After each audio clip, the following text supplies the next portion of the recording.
Hello everyone, welcome you to Kyra classes. This is my fourth lecture of class 12 biology, chapter 8 human health and disease. आज की video का topic है vaccination and immunisation. So video start करने से पहले अगर आपने अभी तक मेरे चैनल को सब्सक्राइब नहीं किया है तो प्लीज सब्सक्राइब करें कायरा क्लासेस को, जिससे कि आप मेरी कोई भी वीडियो मिस न कर पाएं. Thank you.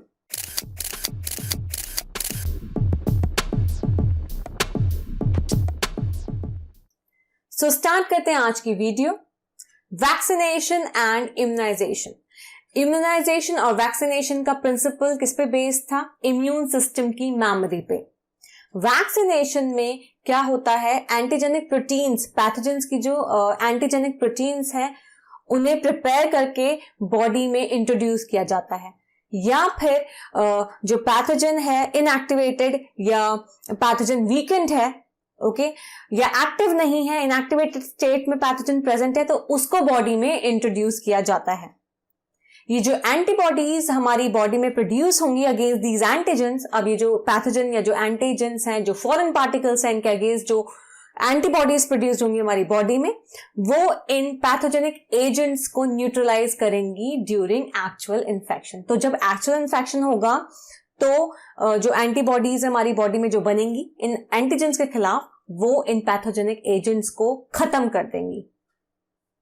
The vaccines also generate memory B and T cells that recognize the pathogen quickly on subsequent exposure and overwhelm the invaders with a massive production of antibodies.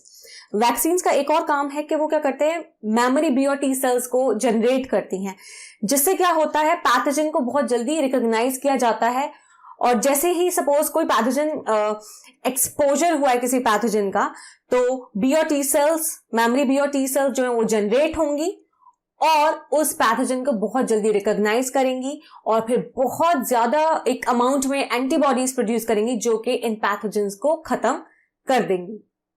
अब इसमें एक case दिया गया है कि अगर कोई पर्सन इन्फेक्टेड है किसी डेडली माइक्रोब के साथ, जिसमें एक क्विक इम्यून रिस्पॉन्स आना चाहिए, जैसे कि अगर एग्जांपल की बात करें टेटनस में क्या होता है, एक बॉडी में क्विक रिस्पॉन्स आना चाहिए, ठीक है.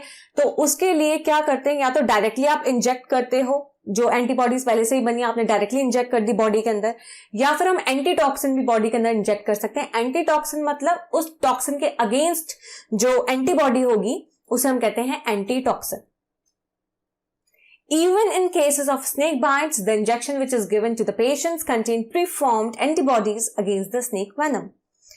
अब सांप के काटने के केसेस में भी इंजेक्शन दिया जाता है पेशेंट्स को, जिसमें पहले से ही एंटीबॉडीज बनी होती हैं उस स्नेक वेनम के अगेंस्ट. जो पॉइजन है वेनम, ओके, उस स्नेक पॉइजन के अगेंस्ट पहले से ही एंटीबॉडीज बनी होती हैं, उनको दिया जाता है पेशेंट्स को. इस टाइप के इम्यूनाइजेशन को कहते हैं हम पैसिव इम्यूनाइजेशन, जिसमें हम एंटीबॉडीज एक्चुअली पहले से ही बना के बॉडी में इंजेक्ट कर रहे हैं, पेशेंट में इंजेक्ट कर रहे हैं. रिकॉम्बिनेंट डीएनए टेक्नोलॉजी के थ्रू हम क्या कर सकते हैं, मतलब रिकॉम्बिनेंट डीएनए टेक्नोलॉजी क्या है, हम किसी का डीएनए जो है वो इंसर्ट करते हैं किसी और के डीएनए में. तो बेसिकली ये रिकॉम्बिनेंट डीएनए टेक्नोलॉजी है, ये काफी एडवांस है. तो फिलहाल के लिए रिकॉम्बिनेंट डीएनए टेक्नोलॉजी ने अलाउ किया है कि हम एंटीजेनिक पॉलीपेप्टाइड्स, पैथोजन के जो एंटीजेनिक पॉलीपेप्टाइड्स हैं वो हम प्रोड्यूस कर सकें बैक्टीरिया और ईस्ट में. Vaccines produced using this approach allow large scale production and hence greater availability for immunization. अब ये जो वैक्सीन्स प्रोड्यूस्ड हो रही हैं इस अप्रोच के लिए, इस अप्रोच की वजह से जो वैक्सीन्स प्रोड्यूस हो रही हैं वो बहुत ज्यादा वैक्सीन्स काफी लार्ज स्केल में इनका प्रोडक्शन हो रहा है, पहली पॉजिटिव चीज. और दूसरी ये कि इम्यूनाइजेशन के लिए बहुत ही एक्सटेंट में इसकी अवेलेबिलिटी है. एग्जाम्पल है इसका हेपेटाइटिस बी वैक्सीन, जो कि ईस्ट से प्रोड्यूस होती है. नेक्स्ट टॉपिक है हमारा एलर्जीज. जब आप किसी नई जगह पे जाते हो तो सडनली आप स्नीज करते हो, वीजिंग होती है, आपको छींक आती है या कफ हो जाता है, पर इसका कोई एक्सप्लेन रीजन नहीं होता है, कोई एक्सप्लेन रीजन नहीं है कि ऐसा क्यों होता है. लेकिन जब आप उस जगह से दूर जाते हो तो ये सिम्टम्स जो है, ये कफिंग या फिर ये स्नीजिंग, ये सब चले जाते हैं. Some of us are sensitive to some particles in the environment. तो ऐसा होता है कि कुछ लोग जो होते हैं वो कुछ पार्टिकल्स, हमारे environment में कुछ पार्टिकल्स हैं, उनसे सेंसिटिव होते हैं, वो काफी सेंसिटिव होते हैं इन कुछ पार्टिकल्स के against. The above mentioned reaction could be because of allergy to pollen, mites, etc., which are different places. अब जैसे मैंने आपको बताया कि ये जो wheezing और sneezing वाला जो रिएक्शन आ रहा है ये इस वजह से हो सकता है क्योंकि एलर्जी हो, पॉलन से एलर्जी होती है, किसी को माइट से एलर्जी होती है, तो डिफरेंट एलर्जीज होती हैं अलग अलग सब्सटेंसेस से, या फिर मैं कह सकती हूँ अलग अलग जगह में अलग अलग डिफरेंट टाइप्स ऑफ एलर्जीज होती हैं. The exaggerated response of the immune system to certain antigens present in the environment is called allergy. तो what is allergy? Allergy है क्या? तो एक बहुत बड़ा रिस्पॉन्स होता है, ये एक exaggerated रिस्पॉन्स है इम्यून सिस्टम का कुछ एंटीजेंस के अगेंस्ट जो कि एनवायरमेंट में प्रेजेंट होते हैं, उसे हम कहते हैं allergy.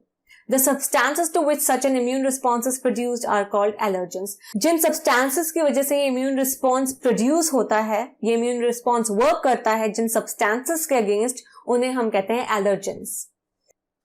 So the antibodies produced to these are of IgE type. तो जो antibodies produce होती हैं इस allergic reaction में वो होती हैं IgE type की. कॉमन एग्जाम्पल्स हैं एलर्जेंस के, जैसे डस्ट में माइट्स का प्रेजेंट होना, पॉलन्स, एनिमल डेंड्रफ, ये सब कुछ एलर्जेंस के एग्जाम्पल्स हैं.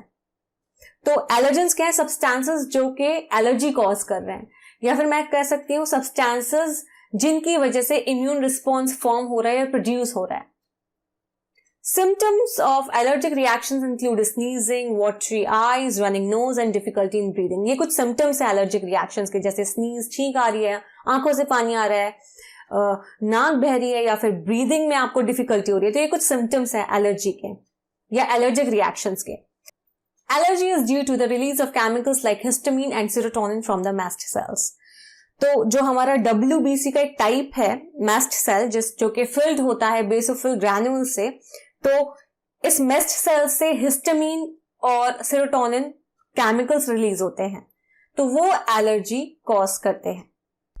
अब हमें ये पता करना है कि एलर्जी का कॉज क्या है, तो उसके लिए क्या किया जाता है, पेशेंट को हम एक्सपोज कर सकते हैं, जो भी पॉसिबल एलर्जन उस टाइम प्रेजेंट है उससे एक्सपोज कर दिया पेशेंट को, या फिर उस पॉसिबल एलर्जन का स्मॉल डोज इंजेक्ट कर दिया पेशेंट में, और जो भी रिएक्शंस आएंगे फिर हम उनको स्टडी करते हैं. The use of drugs like antihistamine, adrenaline and steroids quickly reduce the symptoms of allergy. अब कुछ ड्रग्स हैं जो कि एलर्जी के सिम्टम्स को रिड्यूस कर देते हैं, कम कर देते हैं, जैसे एंटीहिस्टामिन है, एड्रेनलिन है और स्टेरॉइड्स हैं. तो ये बहुत जल्दी एलर्जी के सिम्टम्स को रिड्यूस कर देते हैं. Now next topic is auto immunity, मतलब self immunity. Memory based acquired immunity evolved in higher vertebrates based on the ability to differentiate foreign organisms, example pathogens, from self cells. अब ये जो memory based acquired या adaptive immunity है, ये higher vertebrates में evolve हुई है. किसके basis पे? कि ये इसके पास क्षमता होती है कि ये differentiate कर सकती है कि बाहर के foreign organisms या pathogens कौन से हैं और उसके खुद के cells कौन से हैं. तो बेसिकली जो एबिलिटी है इसके दो कॉन्सिक्वेंसेस या दो रिजल्ट्स हैं. पहला ये, higher vertebrates can distinguish foreign molecules as well as foreign organisms. जो हायर वर्टिब्रेट्स हैं वो डिस्टिंग्विश कर सकते हैं फॉरेन मॉलिक्यूल्स, जो बाहर के मॉलिक्यूल्स हैं, या जो एंटीजेंस हैं, ओके, या जो पैथोजेंस हैं, उन्हें डिस्टिंग्विश कर सकते हैं, और साथ ही में ये फॉरेन ऑर्गेनिजम्स को भी डिस्टिंग्विश कर सकते हैं. दूसरा ये कि कभी कभी जेनेटिक और कुछ अननोन रीजंस जो हमें पता नहीं है, या फिर कोई जेनेटिक रीजन की वजह से बॉडी जो है वो अपने सेल्स के खिलाफ भी काम करती है, मतलब वो अपने सेल्स को के ऊपर अटैक करती है. This results in damage to the body and is called autoimmune disease. अब इससे क्या होता है, जब ये अपने सेल्स को के ऊपर अटैक करेगी, अपने सेल्स को खत्म करेगी, तो उसकी वजह से क्या होगा, बॉडी को डैमेज हो सकता है, और इस टाइप के डिजीज को हम कहते हैं ऑटो इम्यून डिजीज. जब हमारी बॉडी या हमारा इम्यून सिस्टम ये नहीं समझ पा रहा कि हमारा सेल्फ क्या है और नॉन सेल्फ क्या है, तो उसमें क्या करता है, वो अपनी बॉडी के सेल्स के अगेंस्ट काम करता है, उनको डिस्ट्रॉय करता है. तो इसे हम कहते हैं ऑटो इम्यून डिजीज. इसका एक एग्जाम्पल है र्यूमेटॉइड आर्थराइटिस. नेक्स्ट है हमारा immune system in the body. The human immune system consists of lymphoid organs, tissues, cells and soluble molecules like antibodies. तो एक human immune system की बात करूं तो इसमें lymphoid organs present है, tissues हैं, cells हैं और soluble molecules जैसे antibodies, ये सब basically present होते हैं एक human immune system में. या फिर मैं कह सकती हूँ एक human immune system के को अगर हम स्ट्रक्चरली देखें तो या फंक्शनली देखें तो इसमें लिम्फॉइड ऑर्गन्स, टिश्यू, सेल्स और सॉल्युबल मॉलिक्यूल जैसे एंटीबॉडीज इनका इंपॉर्टेंट रोल है. Immune system is unique in the sense that it recognizes foreign antigens, responds to these and remembers them. एक immune system की एक यूनिक बात ये है कि ये foreign antigens को recognize कर लेता है, पहचान लेता है और उनके अगेंस्ट रिस्पॉन्ड करता है और साथ में उन्हें याद भी रखता है. The immune system also plays an important role in allergic reactions. Immune system का एक और important role मैंने आपको बताया था allergic reactions में भी है, जिसमें IgE antibody जो है वो produce होती है. Okay? साथ में autoimmune diseases में भी है इसका रोल और organ transplantation में भी है. Now, first है हमारा lymphoid organs. These are the organs where origin and maturation and proliferation of lymphocytes occur. तो lymphoid organs मतलब lymphoid organs वो organs हैं जिनमें lymphocytes origin मतलब basically वो lymphocytes का origin है, वहीं फिर lymphocytes mature करते हैं प्लस वहीं फिर lymphocytes proliferate करते हैं. Primary lymphoid organs जो हैं वो है bone marrow और thymus, जहां पे इमैच्योर लिम्फोसाइट्स जो हैं वो डिफरेंशिएट करते हैं किसमें, एंटीजन सेंसिटिव लिम्फोसाइट्स में. मैचुरेशन के बाद लिम्फोसाइट्स माइग्रेट करते हैं, कहां जाते हैं, सेकेंडरी लिम्फॉइड ऑर्गन्स जैसे spleen, lymph nodes, tonsils, Peyer's patches of small intestine और अपेंडिक्स. तो जब लिम्फोसाइट्स मैच्योर हो गए, ओके, लिम्फॉइड ऑर्गन्स में जब मैचुरेशन हो गया लिम्फोसाइट्स का, तो वो फिर सेकेंडरी लिम्फॉइड ऑर्गन्स की तरफ जाएंगे जैसे कि स्प्लीन है, लिम्फ नोड्स एंड टॉन्सिल्स है, पियर्स पैचेस है स्मॉल इंटेस्टाइन के और अपेंडिक्स. सेकेंडरी लिम्फॉइड ऑर्गन्स जो है वो एक तरह से एक साइट बताते हैं, एक साइट देते हैं जहां पे लिम्फोसाइट्स जो है वो इंटरैक्ट कर सकते हैं एंटीजन या फॉरेन मॉलिक्यूल के साथ, which then proliferate to become effector cells. फिर यहां पे वो प्रोलिफरेट करते हैं लिम्फोसाइट्स, जब इनका इंटरेक्शन होता है बेसिकली, जब ये इंटरैक्ट करते हैं एंटीजन के साथ तो ये प्रोलिफरेट होकर क्या करते हैं, इफेक्टर सेल्स बन जाते हैं. ये एक डायग्रामेटिक रिप्रेजेंटेशन है लिम्फ नोड्स का. तो आप देख सकते हो लिम्फ नोड्स यहाँ पे, ओके, थाइमस दिया हुआ है आपको, आप थाइमस देख सकते हो, यहाँ पे लिम्फेटिक वेसल्स देख सकते हो. तो ये है एक diagrammatic representation of lymph nodes. The bone marrow is the main lymphoid organ where all blood cells including lymphocytes are produced. तो एक important या मैं कह सकती हूँ एक मेन lymphoid organ जो है वो है bone marrow. Bone marrow में सारे के सारे blood cells form होते हैं, ओके, और lymphocytes produce होते हैं. Thymus जो है वो एक lobed organ है, मतलब अगर आप उसका स्ट्रक्चर देखोगे तो आपको लोब शेप का स्ट्रक्चर है वो बेसिकली. तो एक लोब्ड ऑर्गन है जो कि हार्ट के पास होता है और ब्रेस्ट बोन के नीचे होता है.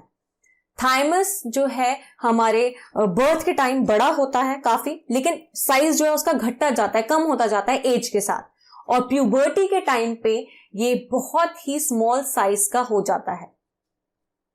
बोन मैरो और थाइमस दोनों ही माइक्रो एनवायरनमेंट प्रोवाइड करती हैं टी लिम्फोसाइट्स के डेवलपमेंट और मैचुरेशन के लिए. स्प्लीन जो है वो एक लार्ज बीन शेप्ड ऑर्गन है, इसमें लिम्फोसाइट्स प्रेजेंट होते हैं और फेगोसाइट्स प्रेजेंट होते हैं. It acts as a filter of the blood by trapping blood borne microorganisms. तो स्प्लीन एक तरह से फिल्टर की तरह काम करता है, ब्लड के फिल्टर की तरह काम करता है. तो इसका मतलब ये है कि जो भी ब्लड बॉर्न माइक्रो ऑर्गेनिजम्स हैं उनको वो ट्रैप करता है. तो जो भी ब्लड के अंदर प्रेजेंट है माइक्रोब्स या पैथोजेंस, तो वो उनको ट्रैप करने में हेल्प करता है. तो एक तरह से ब्लड का फिल्टर की तरह वर्क करता है spleen. Spleen also has a large reservoir of erythrocytes. Spleen के अंदर एक बहुत बड़ा रिजर्वॉयर होता है एरिथ्रोसाइट्स का, या फिर मैं कह सकती हूँ आरबीसीज या रेड ब्लड कॉर्पसल्स का. The lymph nodes are small solid structures located at different points along the lymphatic vessels. मैंने दिखाया तभी आपको डायग्राम में. तो lymph nodes basically छोटे solid structures होते हैं जो कि अलग अलग points पे lymphatic vessel या lymphatic system के along located होते हैं. lymph nodes जो हैं वो trap करते हैं microorganisms को या दूसरे antigens को. Antigens trapped in the lymph nodes are responsible for the activation of lymphocytes present there and cause the immune response. अब जैसे एंटीजन ट्रैप हो गए lymph nodes में, तब क्या होगा, तब एकदम से lymphocytes जो है वो एक्टिवेट हो जाएंगे, जो भी lymphocytes वहां पे प्रेजेंट है वो एक्टिवेट हो गए और फिर क्या हुआ, इम्यून रिस्पॉन्स जो है वो प्रोड्यूस होता है. एक लिम्फोइड टिश्यू जो है वो लोकेटेड होता है कहाँ पे, मेजर जो ट्रैक्ट्स है हमारी बॉडी में, जैसे रेस्पिरेटरी ट्रैक्ट है, डाइजेस्टिव ट्रैक्ट है, यूरिनोजेनाइटल ट्रैक्ट है, या तो बेसिकली ये सब जो ट्रैक्ट है, जो पैसेज है, इनमें भी एक लिम्फोइड टिश्यू जो है वो लोकेटेड होता है इनकी लाइनिंग में. बेसिकली इस लिम्फोइड टिश्यू को हम कहते हैं म्यूकोसल एसोसिएटेड लिम्फोइड टिश्यू, जिसका शॉर्ट फॉर्म है malt. It constitute about 50% of the lymphoid tissue in human body. 50% lymphoid tissue जो हमारी ह्यूमन बॉडी में लिम्फोइड टिश्यू है उसका 50% ये कॉन्स्टिट्यूट करता है. तो माल्ट बेसिकली क्या है, एक लिम्फोइड टिश्यू है जो कि कहाँ प्रेजेंट होता है, लाइनिंग. हमारे जो कुछ मेजर ट्रैक्ट हैं, जो जैसे मैंने आपको बताया, रेस्पिरेटरी है, डाइजेस्टिव है, यूरिनोजेनाइटल ट्रैक्ट है, इनकी लाइनिंग में प्रेजेंट होता है ये लिम्फोइड टिश्यू, और इसे हम कहते हैं म्यूकोसल एसोसिएटेड लिम्फोइड टिश्यू, जिसका शॉर्ट फॉर्म है माल्ट. और ये 50% of lymphoid tissue human body में कॉन्स्टिट्यूट करता है. So this is the end of today's video. I hope आपको वीडियो समझ में आई हो. नेक्स्ट वीडियो में हम पढ़ेंगे ads. Thank you for watching and please subscribe my channel for more videos. Thank you.